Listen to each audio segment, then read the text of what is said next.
하늘성이의 러브스토리.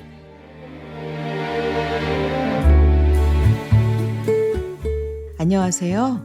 말씀과 찬양으로 사랑을 이야기하는 시간, 하늘성이의 러브스토리입니다. 저는 찬양하는 사람 하늘성입니다. 이번 주간은 고난주간을 보내고 있는데요. 오늘은 성금요일로서 부활주일까지 관련된 묵상으로 아침을 열어보겠습니다.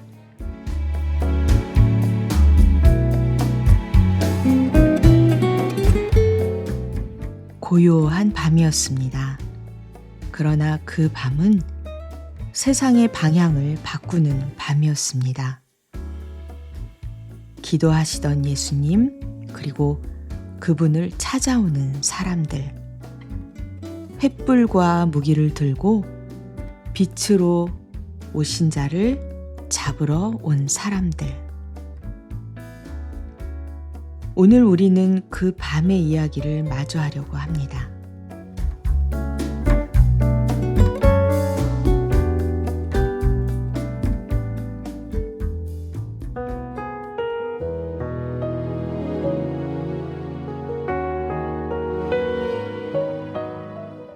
오늘은 요한복음 18장 1절부터 40절 말씀. 고난의 시작과 인간의 연약함.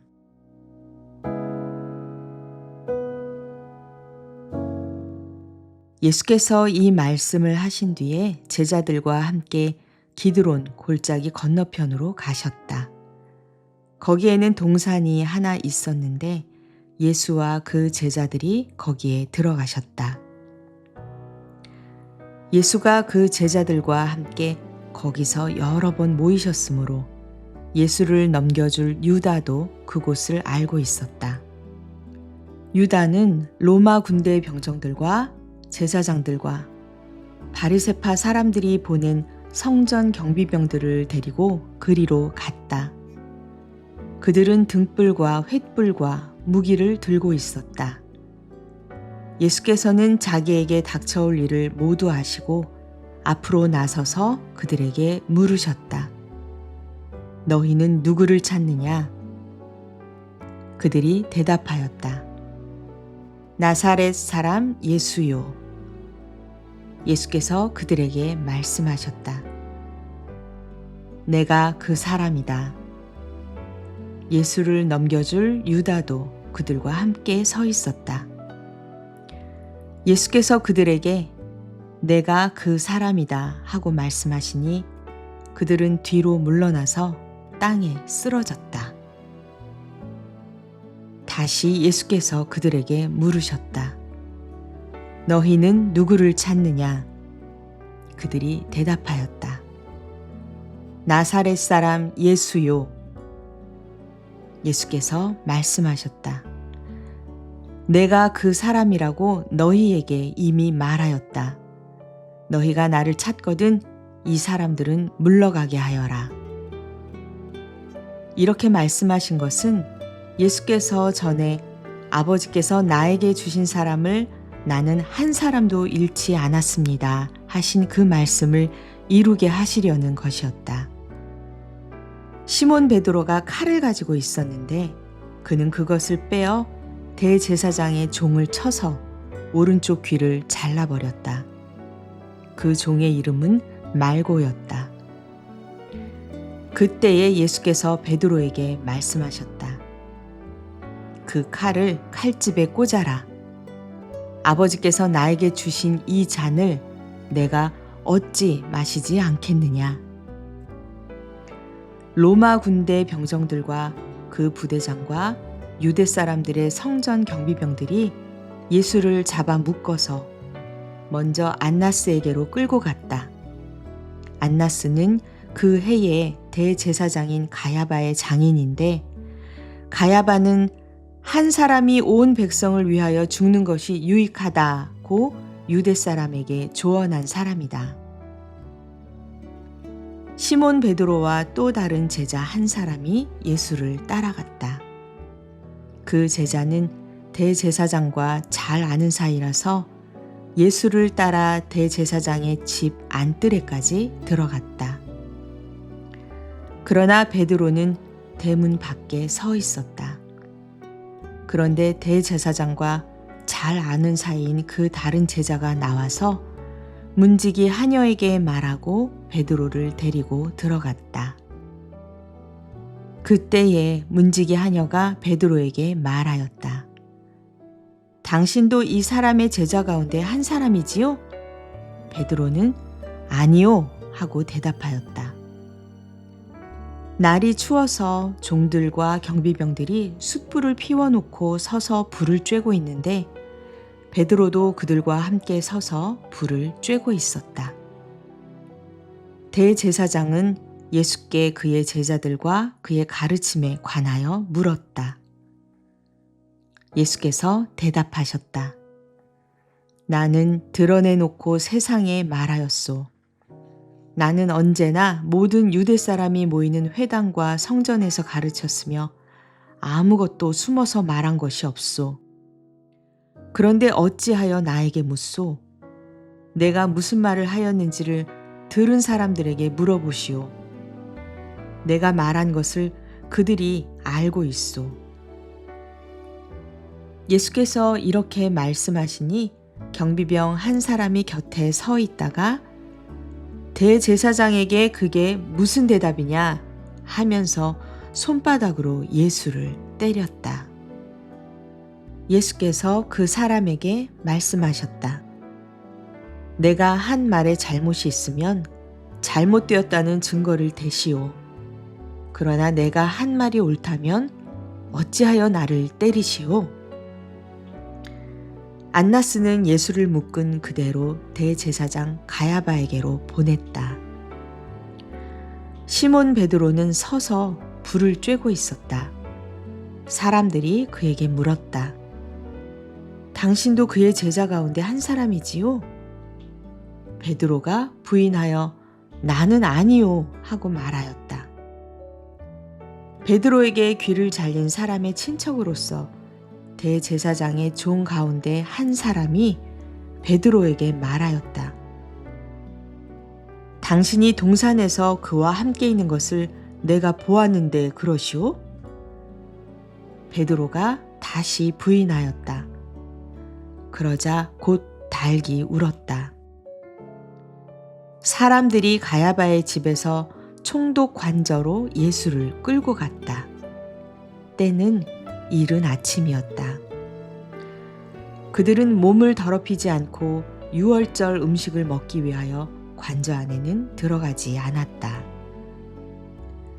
빌라도가 그들에게 나와서 당신들은 이 사람을 무슨 일로 고발하는 거요? 하고 물었다.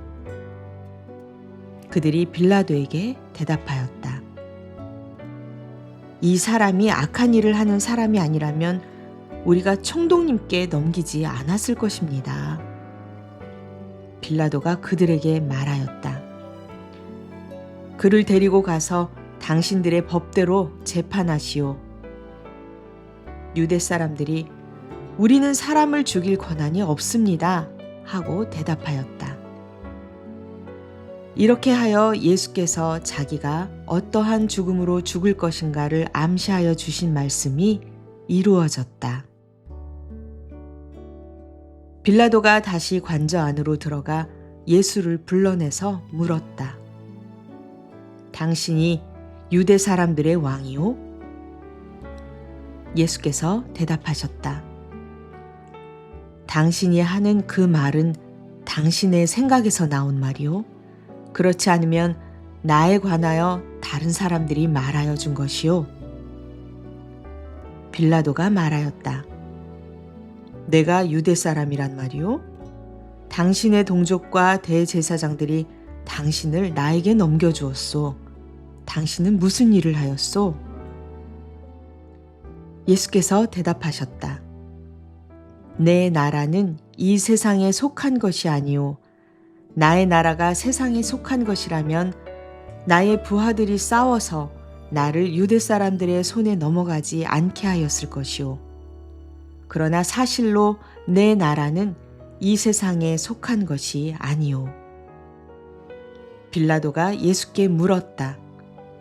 그러면 당신은 왕이요? 예수께서 대답하셨다. 당신이 말한 대로 나는 왕이요. 나는 진리를 증언하기 위하여 태어났으며 진리를 증언하기 위하여 세상에 왔소. 진리에 속한 사람은 누구나 내가 하는 말을 듣소. 빌라도가 예수께 진리가 무엇이요? 하고 물었다. 빌라도는 이 말을 하고 다시 유대 사람들에게로 나아와서 말하였다. 나는 그에게서 아무 죄도 찾지 못하였소. 유월절에는 내가 여러분에게 죄수 한 사람을 놓아주는 관례가 있소. 그러니 유대 사람들의 왕을 놓아주는 것이 어떻겠소? 그들은 다시 큰 소리로 그 사람이 아니오, 바라바를 놓아주시오 하고 외쳤다. 바라바는 강도였다.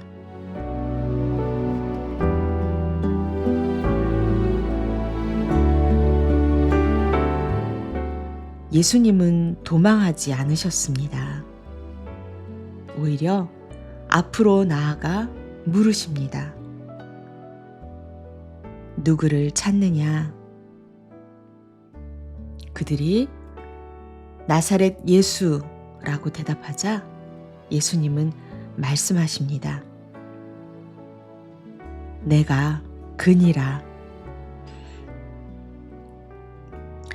그 한마디에 사람들이 뒤로 물러가 땅에 엎드러집니다.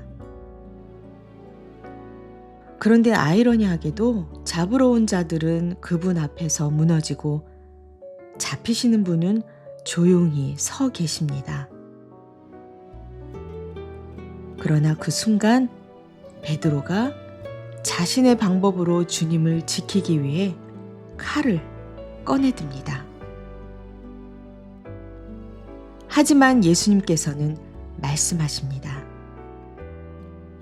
칼을 칼집에 꽂으라.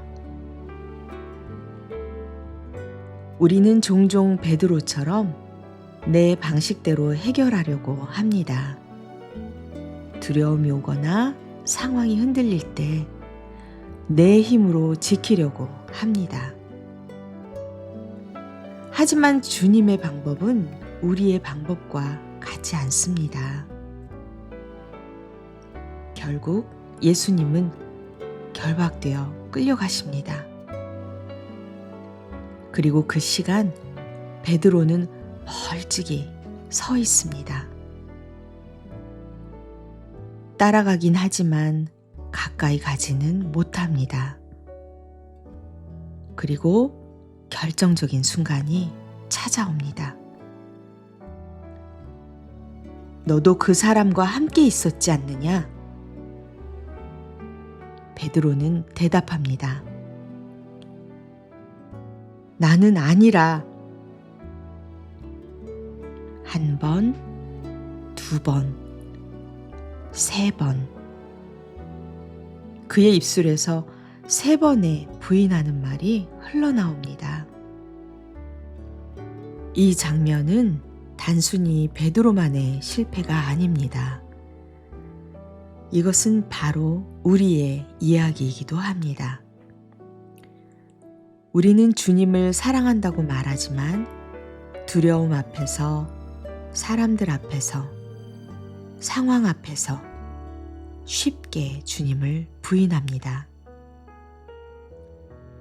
직접 말하지 않더라도 침묵으로도 부인할 때가 많습니다. 타협과 외면으로 우리는 부인하는 그 자리에 서 있을 때가 많습니다. 그러나 이 이야기의 핵심은 인간의 실패를 말하는 것이 아닙니다. 바로 예수님의 선택을 말하는 것입니다. 주님은 도망하지 않으셨고 항변하지도 않으셨고 멈추지도 않으셨습니다.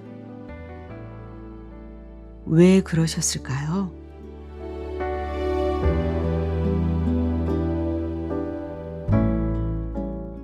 오늘 함께 들을 찬양은 이 질문에 대한 가장 단순하고도 깊은 대답이 됩니다.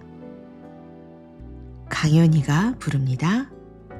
그저 사랑하기 때문에.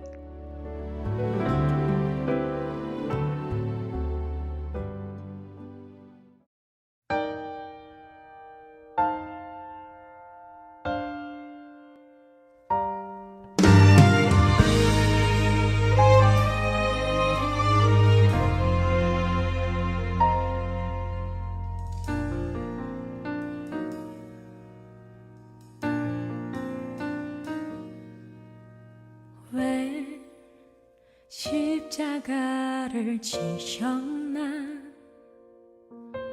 하늘 귀한 영광 버리고 왜 십자가를 지셨나 하나님의 아들임을 버리고 왜 물과 빛 쏟으셨나 아무 죄 없으신 어린 양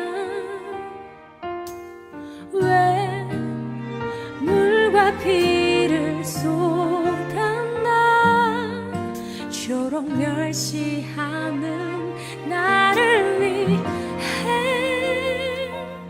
그저 사랑하기 때문에 너무 사랑하기 때문에 이토록 못난 날 이토록 약한 날 위하여 십자가를 대가셨네.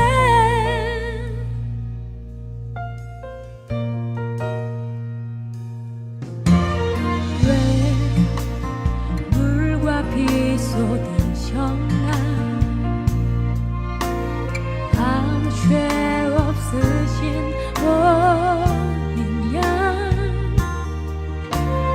왜 물과 피를 쏟았나 초록 멸시하는 나를 위해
그저 사랑하기 때문에, 너무 사랑하기 때문에 이토록 못난 날, 이토록 약한 날 위하여 십자가를 택하셨네. 왜 십자가를 지시고 도망하지도 않으시고 왜 침묵하셨을까요? 그것은 우리를 향하신 사랑 때문입니다. 아무 자격 없고 언제나 흔들리는 연약한 우리들을 사랑하셨기에 주님은 그 십자가를 외면하지 않으셨습니다. 이 날의 밤은 고난의 시작이지만 동시에 은혜의 시작입니다. 예수님은 인간의 가장 어두운 순간 속으로 직접 걸어 들어가셨습니다. 배신, 두려움, 부인, 폭력, 불의, 그 모든 것을 몸으로 통과하십니다. 그리고 그 길 끝에는 십자가가 있습니다. 사랑하는 여러분, 혹시 오늘 내 안의 연약함 때문에 고개를 들 수 없으신가요? 주님을 제대로 따르지 못한 것 같아서 마음이 무거우신가요? 그렇다면 이 장면을 기억하십시오. 주님은 완전한 제자들을 위해서가 아니라 연약한 베드로를 위해, 그리고 나를 위해 그 길을 걸어가셨습니다. 고난의 시작은 바로 사랑의 시작이었습니다.